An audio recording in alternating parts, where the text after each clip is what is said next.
सोलापुर नाम के गांव में राधा नाम की एक औरत रहा करती थी। राधा को एक बेटा था जिसका नाम था संजीव। संजीव की कुछ ही दिनों पहले शादी हो गई थी। उसकी बीवी ज्योति दिखने में बड़ी सुंदर थी। ज्योति घर के सारे काम किया करती थी। वो दिखने में सुंदर होने के कारण उसे सजने संवरने का बड़ा शौक था। उसकी सास राधा उसे एक दिन, ज्योति, कहाँ हो? मैं यहाँ हूँ माँ जी, मैंने चेहरे को फेस पैक लगाया है। अरे, कितना कुछ करती रहती हो तुम खूबसूरती के लिए। तुम तो दिखने में पहले से ही बड़ी खूबसूरत हो। हाँ, वो थोड़ा मेंटेन रखती हूँ खुद को। वैसे माँ जी, ये वाला नेकलेस देखिए, मैंने कल ही खरीदा है। कैसा है? बहुत ही अच्छा है। मगर बहू, तुम्हें दिखने का और ज्वेलरी पहनने का बड़ा ही आकर्षण लगता है। मुझे ज्वेलरी पहनना बहुत ही पसंद है माँ जी। हाँ बहू, वो तो दिखता ही है। ऐसा कहकर राधा वहां से चली जाती है। राधा जाते ही ज्योति अपने कुछ लाए हुए नेकलेस निकालकर पहन के देखती है और खुद ही खुद की तारीफ करती है। एक बार ज्योति एक फंक्शन में चली जाती है। वहां जाकर ज्योति देखती है कि वहां बहुत सारी औरतों ने सोने की ज्वेलरी पहनी हुई थी। वो देख ज्योति, इन सब औरतों ने सोने की ज्वेलरी पहनी है क्या? मेरे पास तो एक ही सोने का मंगलसूत्र है, बाकी तो कुछ भी नहीं। वो ऐसा सोचती है।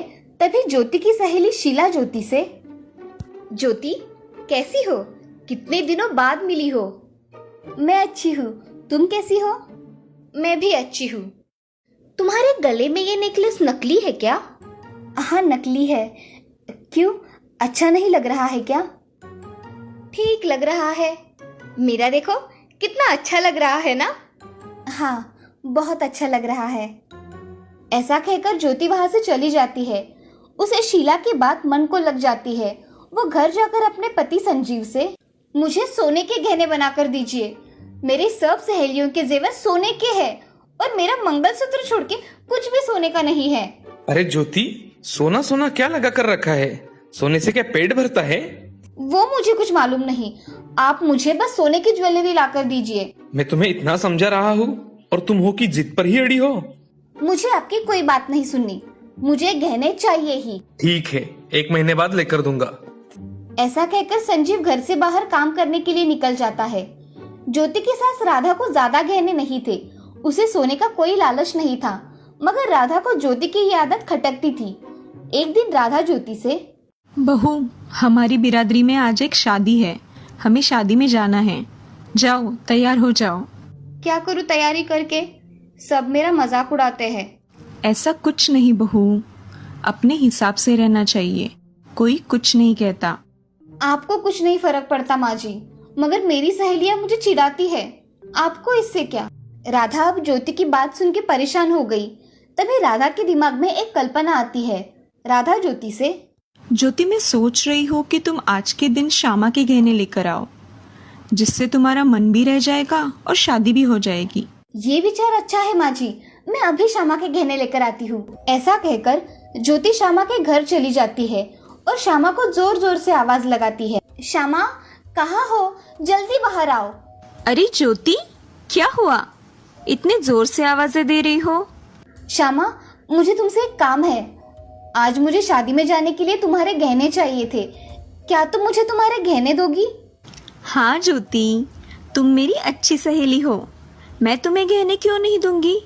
श्यामा घर में जाकर उसके सोने के गहने लेकर चली आती है और ज्योति उसे देख बहुत खुश हो जाती है और श्यामा से, तुम्हारा बहुत बहुत धन्यवाद श्यामा।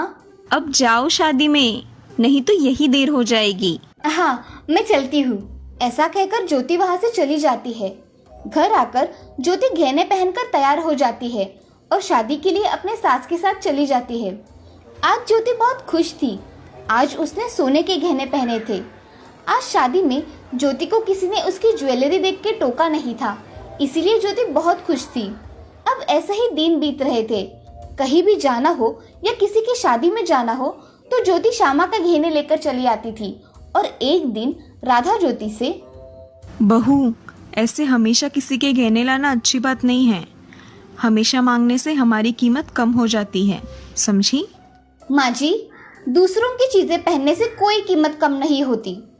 आप और ये तो मुझे गहने लाने से रहे, तो फिर क्यों इस बारे में बात करती हो? जाने दीजिए, मैं जा रही हूँ अपने कमरे में। ऐसा कहकर ज्योति वहां से गुस्से से चली जाती है। राधा अब ज्योति के बारे में सोचती है, मगर उसका ये बदला हुआ रूप देख राधा संजीव के साथ उसे सबक सिखाने का तरीका ढूंढती है। एक दिन ज्योति को उसके सहेली के यहाँ फंक्शन में जाना था, तो ज्योति ने अच्छी तरह से तैयारी करके संजीव के साथ पार्टी में चली गई। उसने श्यामा के सारे गहने पहने थे। ये देख संजीव ज्योति से, ज्योति, तुम इतने सारे गहने पहन के तो आई हो, मगर इसका ध्यान रखना, ये हमारी अमानत नहीं है। हाँ, मुझे अच्छी तरह से पता है, आपको बताने की कोई जरूरत नहीं है। संजीव उसकी बातें सुन चुप हो गया। अब संजीव और ज्योति पार्टी में पहुंच गए। वहां जाकर ज्योति अपने सहेलियों के साथ बहुत खुश थी। उसकी सहेलियां भी उसके गहनों की तारीफ कर रही थी। ये देख ज्योति बहुत खुश थी। दोनों खाना खाकर घर आ रहे थे, तभी उनकी गाड़ी घर के पास आकर स्लिप हो गई। उसमें संजीव और ज्योति को कुछ नहीं लगा, मगर झटके की वजह से ज्योति के गले का हार नीचे गिर गया। संजीव की नजर हार पर गई। उसने जल्दी से गाड़ी ठीक तरह से खड़ी की और गाड़ी को चारों ओर से देखने लगा। गाड़ी को देखते देखते संजीव ने हार उसकी जेब में डाल दिया और घर जाने के लिए निकल गए। घर पहुंचते ही राधा को ज्योति के गहनों में कुछ कमी लगी। तभी राधा ने ज्योति को आवाज दी, ज्योति, जरा इधर तो आना। क्या हुआ माँ जी, आपने आवाज लगाई? अरे तुम्हारे गले का हार कहाँ गया? कहीं गिर गया है क्या? ज्योति अपने गले में देखती है, मगर वहाँ हार नहीं होता। ज्योति राधा से, माँ जी, मैंने तो सही से पहना था, कहाँ चला गया? तभी संजीव घर में आ जाता है और संजीव ज्योति से, ज्योति, तुम्हारे गले का हार कहाँ है? निकाल कर रखा है क्या? नहीं, मैंने नहीं निकाला, कहाँ गिर गया पता ही नहीं चल रहा। हार खो गया, अब क्या करें? ज्योति की आंखों में आंसू भर आए और ज्योति जोर जोर से रोने लगी। तभी राधा ज्योति से, मैंने तुम्हें कितनी बार कहा बहू, किसी की चीजें नहीं लाना, मगर तुम हो कि सुनती ही नहीं। अब मैं क्या करूँ माँ जी? ऐसा कहकर ज्योति जोर जोर से रोने लगी। अब श्यामा को तुम सोने का नेकलेस खरीद कर दे देना, हमारे पास तो इतने पैसे भी नहीं हैं। माँ जी, आप ऐसा कैसे कह सकती हो? मैंने जानबूझकर कुछ नहीं किया, अब मैं क्या करूँ? ज्योति जोर जोर से रोने लगी। तभी संजीव, ज्योति, पहले तो दूसरों की चीजें लाना ही नहीं चाहिए, और लाए तो उसका ख्याल रखना चाहिए, समझी? अब ये रोना बंद करो। मैं उसे कहाँ से सोने का नेकलेस खरीद के दूं? अब रोना बंद भी करो। जब गाड़ी स्लिप हुई थी तभी तुम्हारे गले से नेकलेस जमीन पर नीचे गिर गया था, तभी मैंने उसे उठा लिया। ये लो, यही है ना? हाँ, यही है। हे भगवान, तुम्हारा लाख लाख शुक्रिया कि मुझे वो नेकलेस वापस मिल गया।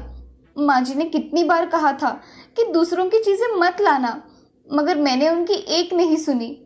अब मुझे बहुत बड़ा सबक मिल गया है। आज से मैं कभी भी किसी की चीजें नहीं लाऊंगी।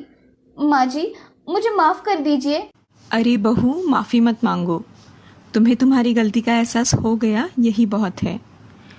आज के बाद कभी किसी के गहने नहीं लाना, दूसरों की चीजें हमेशा दुखी देती है। जी माँ जी। अब तुम इन गहनों को अलमारी में रख दो और कल श्यामा को देकर आना। हाँ माँ जी। अजी, आप भी मुझे माफ कर देना, मुझसे बहुत बड़ी गलती हुई। तुम्हें समझ में आया, यही बहुत है। चलो अब ये रोना बंद करो। ज्योति अब कमरे में जाकर सभी गहने अच्छी तरह से रख देती है और दूसरे दिन श्यामा को उसके गहने वापस करके उसे धन्यवाद कहती है। उसमें यह बदलाव देख उसकी सास राधा ज्योति से, ज्योति, मैं सोच रही हूँ कि इस साल तुम्हें अच्छे से गहने बनवा के दूं। सच में माँ जी? मगर अब मुझे गहने नहीं भी लाए तो भी कोई फर्क नहीं पड़ता, मैं ऐसे ही ठीक हूँ। अरे बहू, देर आए दुरुस्त आए। अब मेरी बहू गहनों की बिना तो अच्छी नहीं लगेगी, इसीलिए मैं गहने लेकर दूंगी। थैंक यू माँ जी। अब ज्योति अपने परिवार के साथ खुशी खुशी रहा करती थी और सास राधा ने सच में ज्योति को कुछ सोने की ज्वेलरी खरीद के दी। ये देख ज्योति बहुत खुश हो गई। इस कहानी से हमें ये सीख मिलती है कि जिंदगी में कभी भी लालच नहीं करना चाहिए। लालच से हमारा हमेशा नुकसान ही होता है। बड़ों का हमेशा सम्मान करना चाहिए। हीरापुर नाम के गांव में शांता नाम की एक बूढ़ी औरत अपनी पोती राधा के साथ रहा करती थी। राधा 10 साल की थी तभी उसके माता पिता गुजर गए थे। तभी से शांता उसकी अच्छी तरह से देखभाल किया करती थी। शांता की उम्र बढ़ जाने के कारण उससे अब ज्यादा काम नहीं होता था। फिर भी अपनी पोती की पढ़ाई के लिए शांता काम किया करती थी। एक दिन शांता राधा से, राधा थोड़ा पानी तो लाना। ये लो दादी पानी। क्या हुआ दादी, तुम बड़ी थकी हुई लग रही हो। बिटिया, अब बुढ़ापे की वजह से बहुत थकान महसूस होती है। अब मुझसे काम नहीं होता। दादी, मैं बड़ी बन के जब डॉक्टर बनूंगी तो मैं तुम्हें कुछ भी काम नहीं करने दूंगी, तब तुम आराम करना। शांता उसकी बातों पर हंसती है और राधा को गले लगाकर कहती है, तू बड़ी बन के जब डॉक्टर बन जाएगी तब गरीबों की खूब सेवा करना। हाँ दादी। ऐसे ही राधा और शांता के दिन आराम से बीत रहे थे। तभी एक दिन शांता की तबीयत बहुत खराब हो गई। शांता को बहुत तेज बुखार होने के कारण उसे बिस्तर से उठा ही नहीं जाता था। उसकी ये हालत देख राधा शांता से, दादी, आपको कितना बुखार है, आप ये दवाई लो और आराम करो। काम पर कौन जाएगा राधा, मुझे उठने दो। दादी, मैं सोच रही हूँ कि आज से मैं आपका काम करने जाया करूँगी। राधा, तुम इतना सारा काम कैसे करोगी? तुम्हें तो सारे काम भी नहीं आते। दादी, मैं सब काम कर लूँगी, आप चिंता मत करो। ठीक है राधा। अगले दिन राधा काम करने के लिए चली जाती है। तभी राधा मालकिन से, मालकिन, आज से मेरी दादी की जगह मैं काम करने आया करूँगी। ठीक है, आज से तुम काम शुरू कर दो। जी मालकिन, मुझे क्या काम करना पड़ेगा? तुम्हें कपड़े, बर्तन, झाड़ू लगाना, ये सब काम करने पड़ेंगे। सब काम अच्छी तरह से करना। जी मालकिन। ऐसा कहकर राधा काम करने लग जाती है। घर का सारा काम करते करते वो बहुत थक जाती है। सारा काम खत्म हो जाने के बाद मालकिन उसके हाथ में 100 रुपए की नोट रखती है और कहती है, राधा, ये लो आज के तुम्हारे काम के पैसे। मालकिन, इतने ही? दादी को तो आप ज्यादा पैसे देती थी। क्योंकि तुम्हारी दादी काम भी उतना साफ सुथरा किया करती थी, इसीलिए तुम्हें इतने ही रुपए मिले। राधा चुपचाप वहां से पैसे लेकर चली जाती है। राधा हर रोज अपना काम करके बहुत थक जाया करती थी। थकावट की वजह से राधा की पढ़ाई भी नहीं हुआ करती थी। ये सब देख दादी बहुत दुखी होती थी। एक दिन राधा काम खत्म करके घर जा रही थी। तभी उसे चक्कर आने की वजह से राधा एक पेड़ के नीचे बैठ गई। उस रास्ते से बहुत लोग आ जा रहे थे। एक बूढ़ा आदमी उसके पास आकर राधा से पूछता है, क्या हुआ बेटी, तुम्हारी तबीयत तो ठीक है ना? तुम अकेली इस पेड़ के नीचे बैठी हो? राधा उस बूढ़े आदमी को देखकर कहती है, मैं ठीक हूँ बाबा, थोड़ी चक्कर आ रही थी इसीलिए मैं यहाँ बैठ गई। बूढ़े आदमी ने अपने पास के घड़े से थोड़ा पानी राधा को पीने के लिए दिया। राधा ने घड़े में से पानी पी लिया और उसे कहने लगी, धन्यवाद बाबा, अब मुझे अच्छा लग रहा है। बेटी, ये घड़ा तुम रख लो, ये तुम्हारी बहुत सहायता करेगा। ये घड़ा मेरी क्या सहायता करेगा बाबा? बेटी, ये घड़ा कोई साधारण घड़ा नहीं है, ये एक जादुई घड़ा है।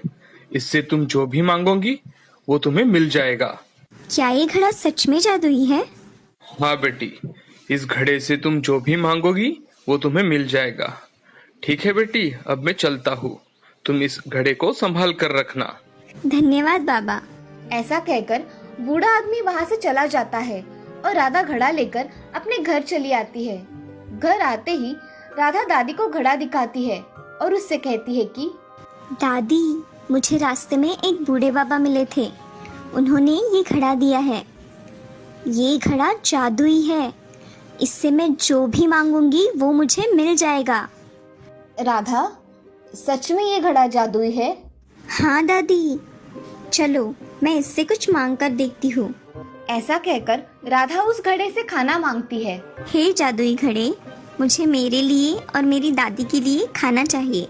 ऐसा कहते ही राधा के सामने खाने के पकवान थालियों में सज कर आ जाते हैं। उन्हें देख राधा और दादी बहुत खुश हो जाते हैं। उस दिन राधा और दादी भर पेट खाना खाते हैं और रात के समय उस घड़े के पास राधा जाकर, हे जादुई घड़े, मुझे इस जादुई घड़े जैसे और 2 जादुई घड़े चाहिए जो हमारी इच्छा पूरी करे। ऐसा कहकर राधा सो जाती है। सुबह उठकर राधा जब देखती है तो उसके सामने जादू के 3 घड़े थे।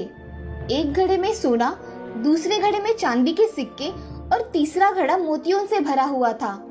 ये सब देख राधा बहुत खुश हो जाती है और उस दिन से राधा ने बाहर काम करना छोड़ दिया। अपनी दादी के साथ राधा अब खुशी खुशी रहा करती थी। राधा अब पढ़ाई बहुत मन लगाकर किया करती थी और गरीबों की सहायता भी किया करती थी। इस कहानी से हमें ये सीख मिलती है कि जिंदगी में कितनी भी कठिन परिस्थिति क्यों ना आए, हमें उस परिस्थिति का डटकर सामना करना चाहिए।